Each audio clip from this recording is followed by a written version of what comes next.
All right.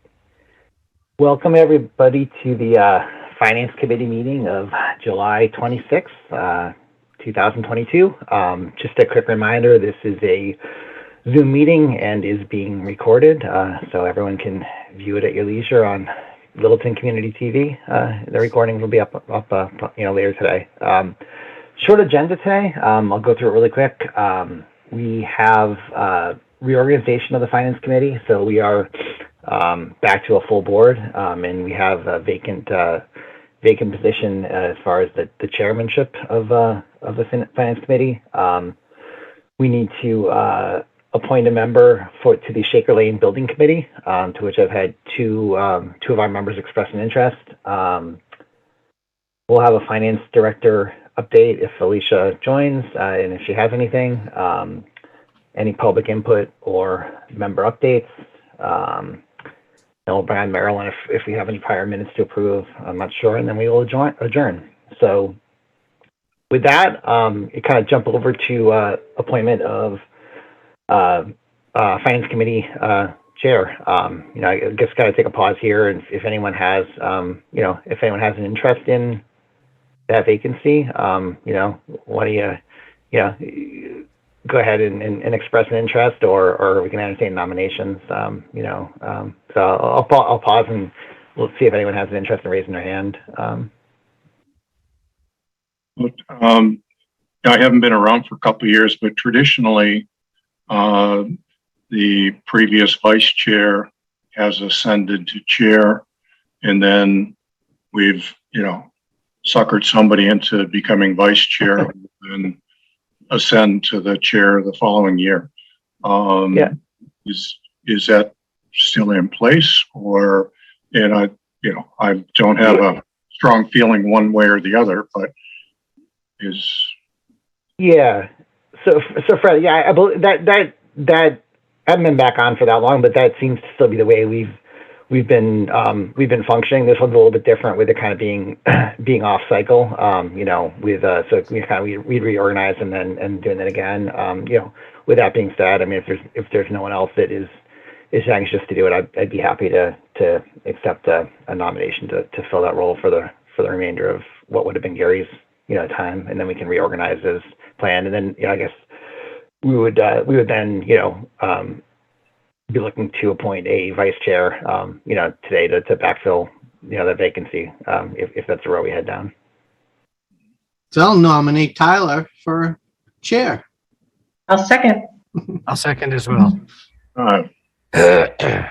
So Gary's figuring it out. So with this being a Zoom meeting, we need to have a roll call vote. So Steve? Aye. Jerry? Aye. Fred? Aye. Brian? Aye. I guess I will be an aye as well. So now, I guess, pending that, now we have a vacancy for the vice chair of the Finance Committee. So anyone be willing to step into that role and take a turn? I know, Tom still is appointed as our clerk. So he's serving a role currently, but anyone else that has an interest would be great to hear it.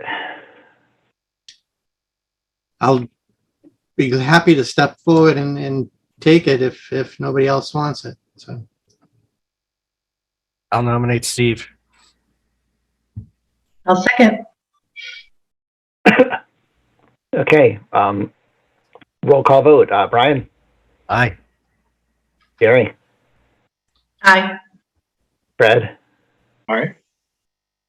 Steve? aye. And I'm an aye as well. All right. Alicia, welcome. Thank you. Congratulations, Steve. Thank you. Hi, Fred. Nice to meet you, Brian. Hey there. I'm for those who joined later, I'm on off camera because I have COVID. Oh, no problem. Yeah.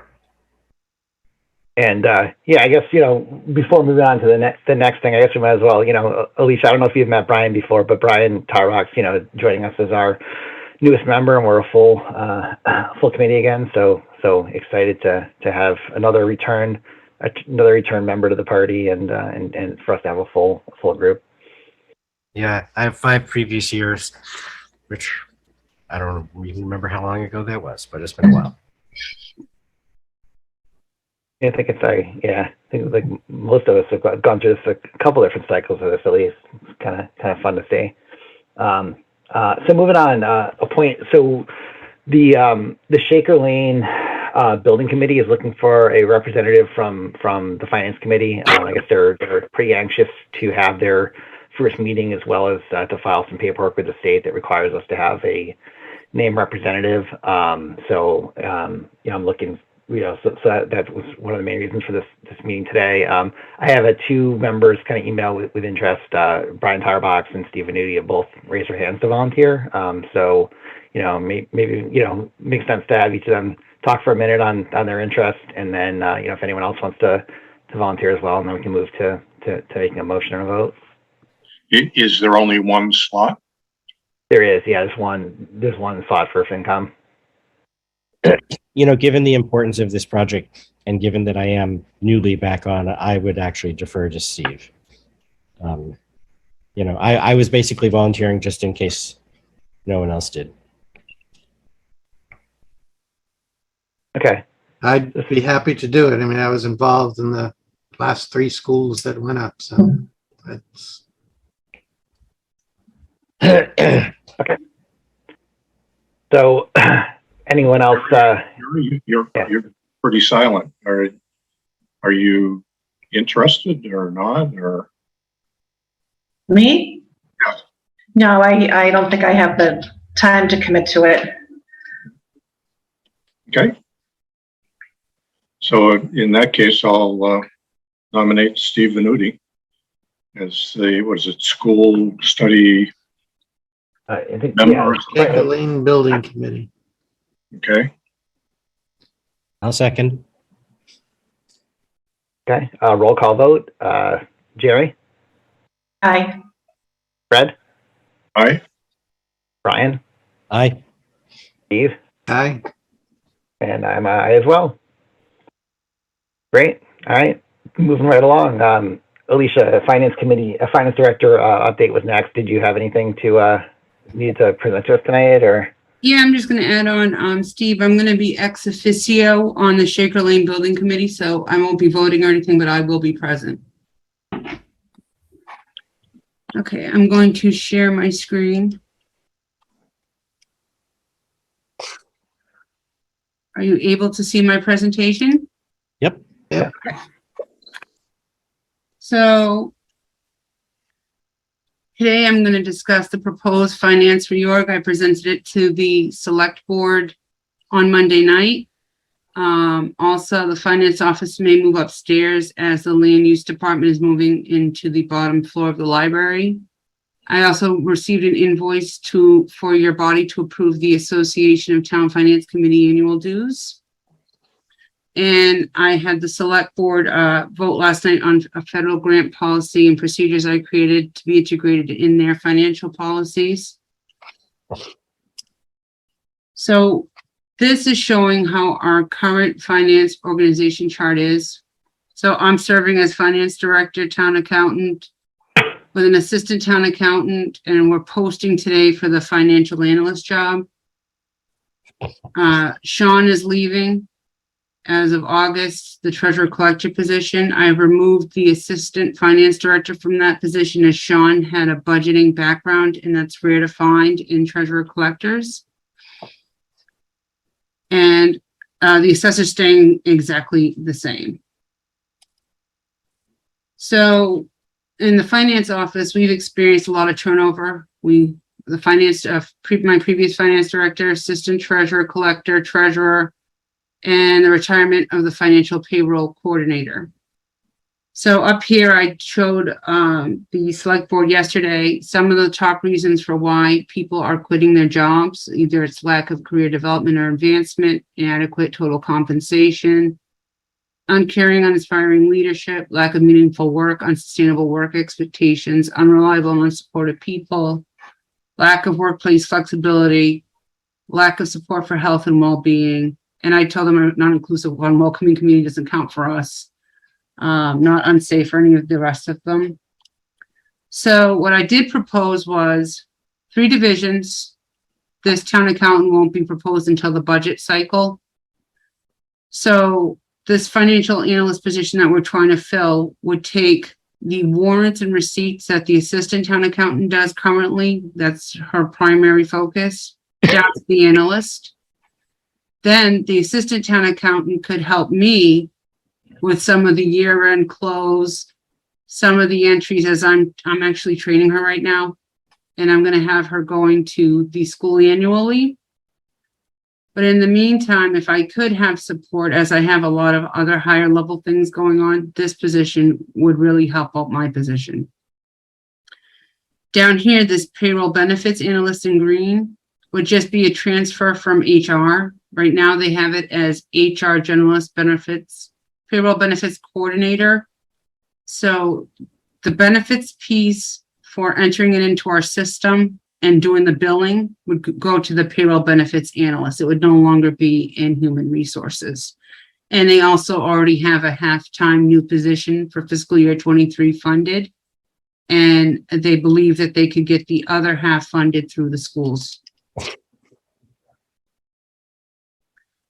So then I showed them a cost benefit analysis of the finance reorg that I proposed, which would create succession planning for the treasurer, collector, payroll, and finance director. So if anyone moves, there's room to grow.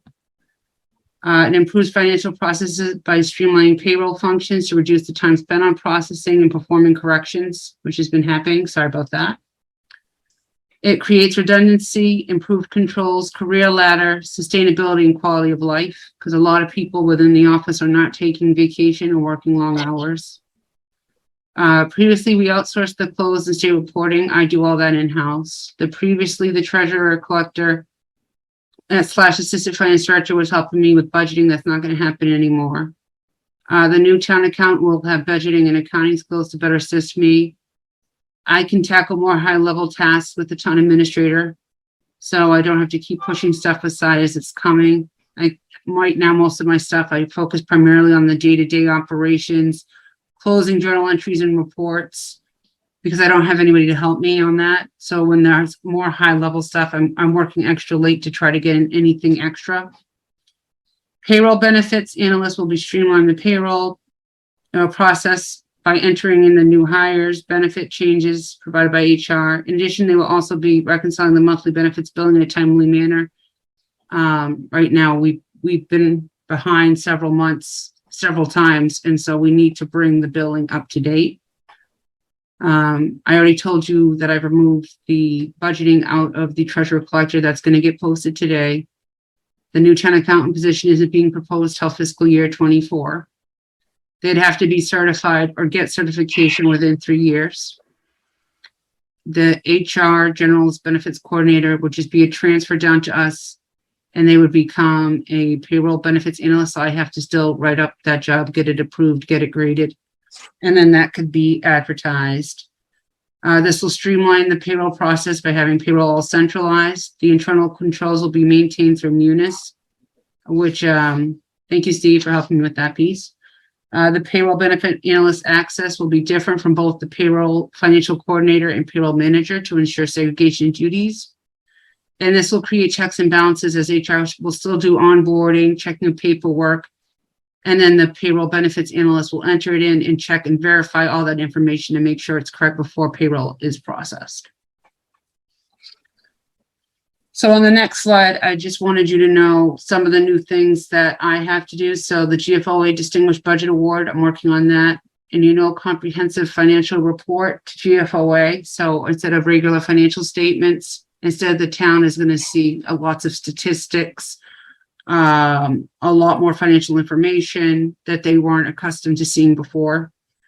Accounting will do the budget instead of treasury. We'll be doing that with the town administrator. We'll continue to keep all the state reporting enclosed in-house and not outsourced. I will be creating new financial policies and procedures. So I've been tasked by the town administrator to go through all the financial policies and procedures to redline and update them. I'm also working on federal compliance and procurement. So I already am MCPPO certified, but federal policies are a lot more stringent than Chapter 30B in our state policies.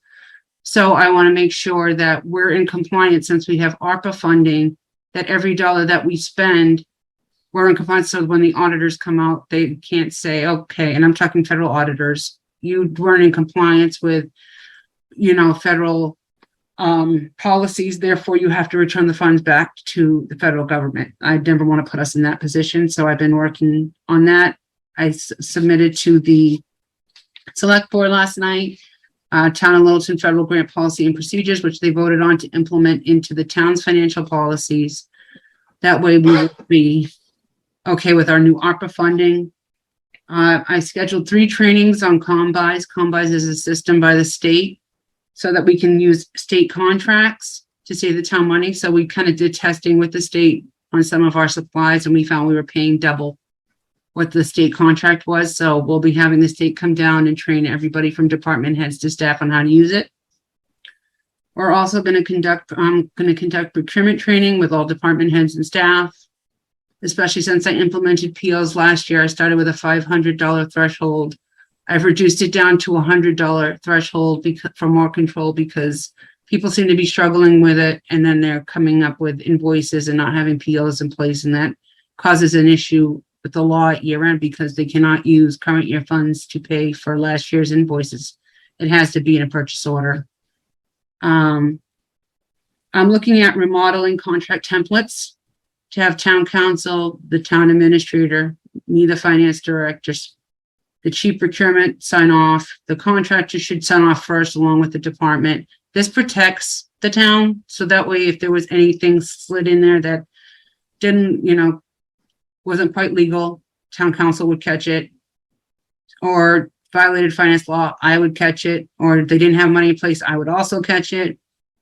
And then chief procurement would make sure everything with Chapter 30B and me and procurement have been working together on federal is all followed and done correctly as another control to protect the town.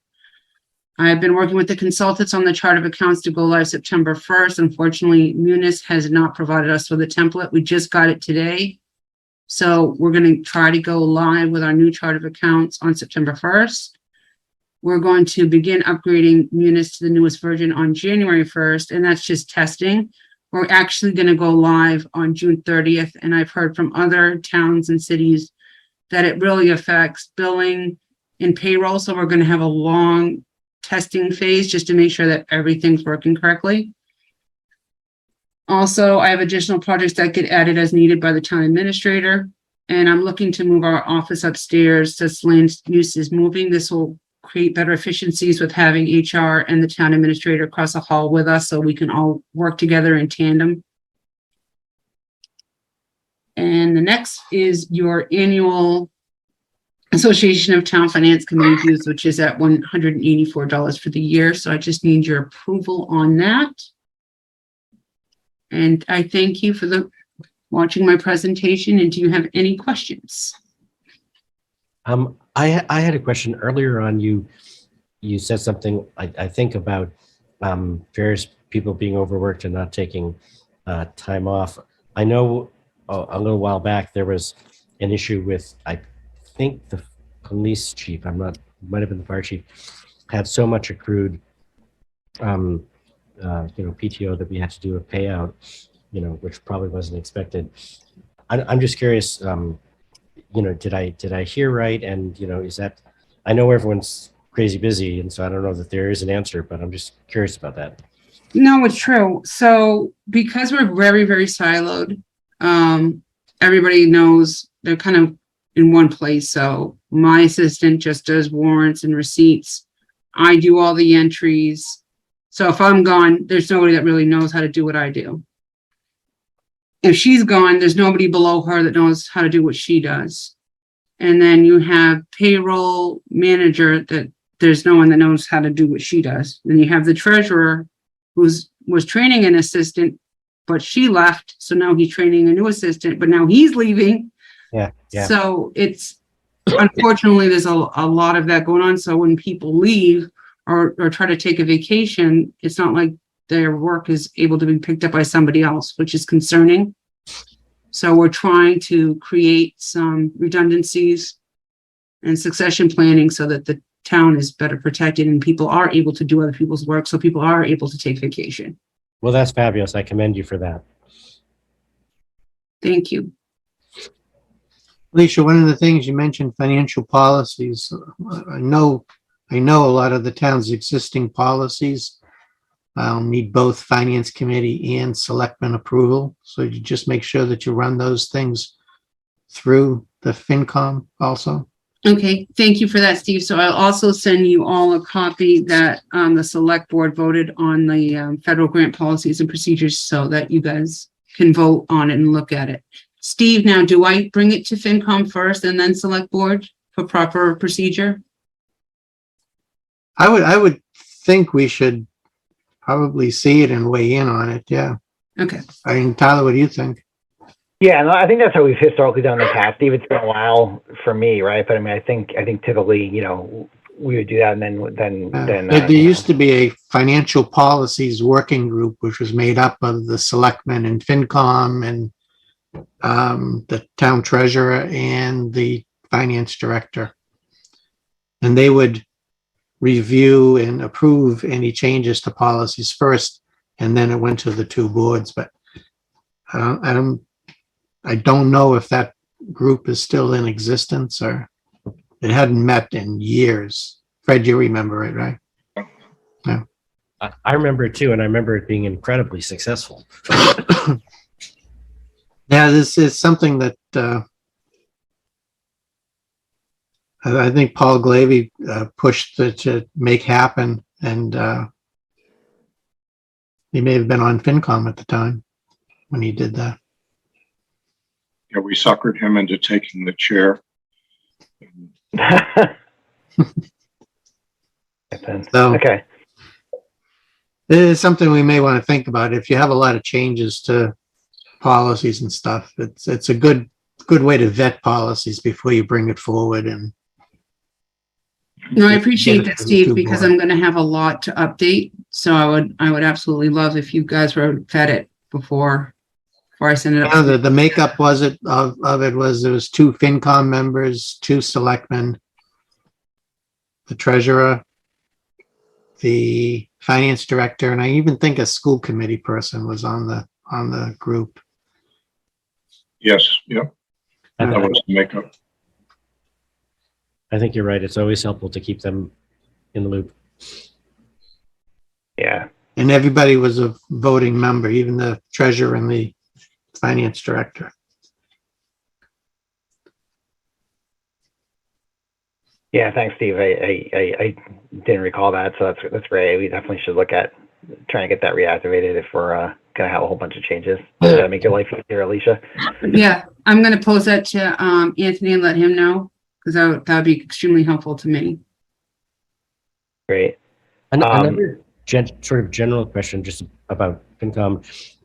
Back in the day, each of us was typically sort of assigned a specialty. Someone would talk to police, someone would talk to fire, someone would talk to school. Is that still in place? Yeah, it is, Brian. So when we get to, we still do departmental assignments. So as we're getting closer to the budget season, I haven't looked at them yet to figure out where we have the vacancies based on everyone that's left. Probably a good time to go through and just kind of figure out if people want to change the scenery or stick with the departments they had. But as we get a little closer, I'll get that out, and then we can figure out what makes sense. For the next meeting, we should probably look at any other boards too, where we had appointees that may have been filled by Gary or Greg. I know we have a couple of, like for TAC, we still need to have a second appointee as an alternate for that too. So I can talk with Diane and make sure that we don't have any other vacancies and put that on our agenda for next time.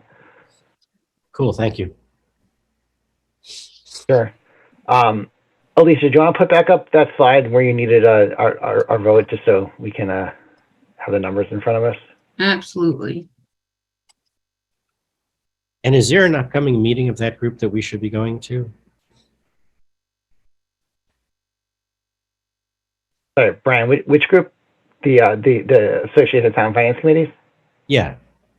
Okay. Alicia, I'm not sure. So right now I'm still working on the close. I haven't finished that yet, and I'm also trying to get the budget done at the same time, and I'm trying to fill multiple positions. So I don't have that much free time. I know you guys call this together to go through. I mean, if something really important pops up, I would let you know. Oh, yeah. No, I think Brian was asking are there any upcoming meetings of the Association of Town Finance Committees that would be of Oh, note that we? The only one I knew of was that, the only thing I've seen was that if you're a new member to, a select board, that's all I've seen from the MMA that they've sent out. I haven't seen anything new. As I see their education, I try to push them off so that you guys get notified. Okay, Okay. cool. Thank you. And Brian, November 5th is the next annual meeting for that. Saturday, November 5th. Thank you. All right. Can anyone inclined to make a motion to approve our annual dues? We approve $184 to the Association of Town Finance Committees. Second. Great. All right. Roll call vote. Steve? Aye. Jerry? Aye. Fred? Aye. Brian? Aye. And I am an aye as well. All right. Jerry, I know you had to, if you have to drop, that's fine. I know you had to go pretty soon. Why don't we actually jump up to minutes if we could really quick while we still have a quorum here. Can we promote Marilyn and see if we have any minutes to approve?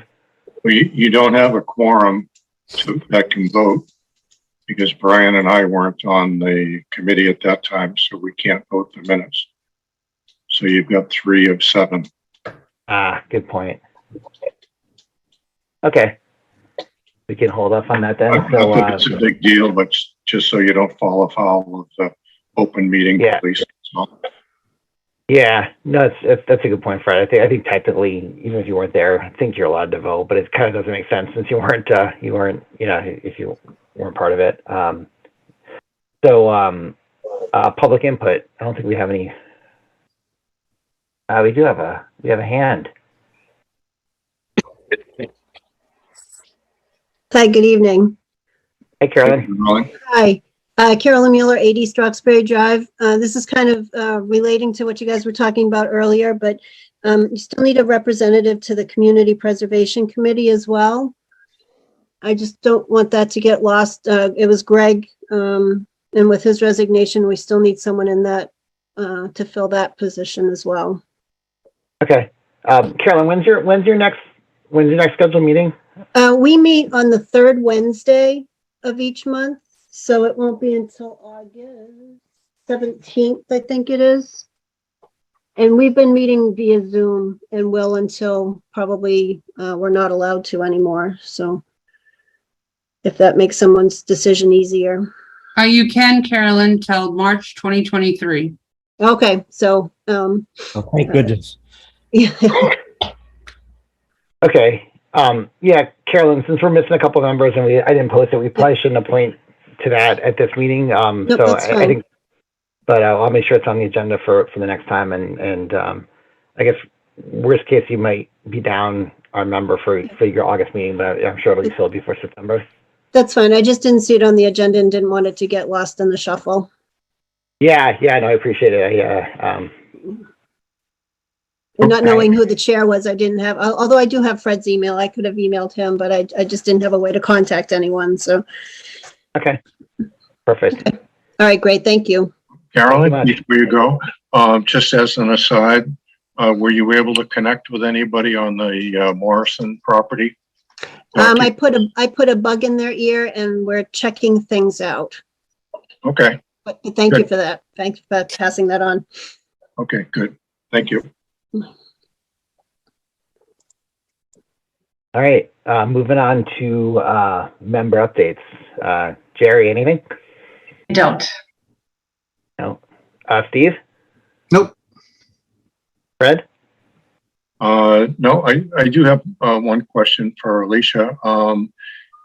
On the document that you had the selectmen sign on the federal funding or the federal spending, how far afield were our normal procedures to what they require? Is it, So a big it's, gap, or is it just semantics?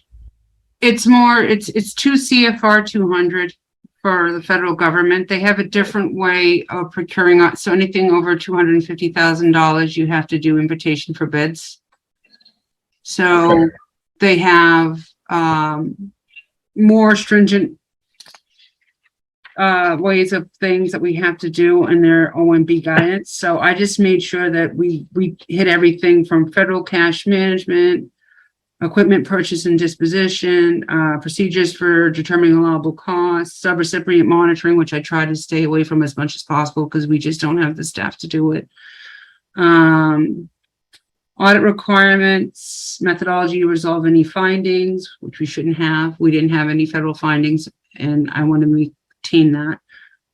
Procurement policies, procurement standards, processes, contracts, protest procedures. So one thing that federal government requires is that I go onto the SAM website, make sure that the contractor isn't debarred, that isn't required by Chapter 30B. Okay. That we go for women and minority businesses get preference. So that there's some language and some documents that get inserted for that.